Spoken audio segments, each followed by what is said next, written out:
ए शीतल, काय हो? अगं शीतल 3 तास झाले तू स्वयंपाक करती आणि स्वयंपाक का झाला नाही? तू काय झोपली का आतमध्ये? तुला कळत नाही का ग?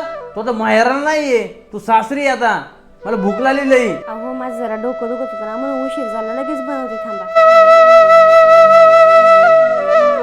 अहो आपला गॅस संपत आलाय, मी तुम्हाला सांगायचे विसरलेच आहो, बुकिंग करायला पाहिजे होतं. अगं तुला एवढं साधं सिंपल काम जमत नाही का? तुला फक्त खायचं आणि झोपायचं कळतं का? आणि तुझ्या आई वडिलांनी हे शिकवलं तुला?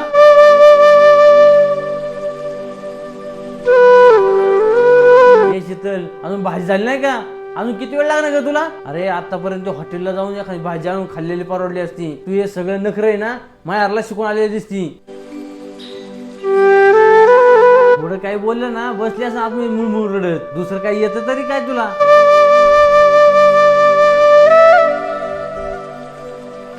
अगं मम्मी, मी दररोज बघते पप्पा तुझा एवढा अपमान करतात, तेवढं का सहन करतेस ग? अगं बाळा, तू नाही अशा गोष्टींकडे लक्ष द्यायचं.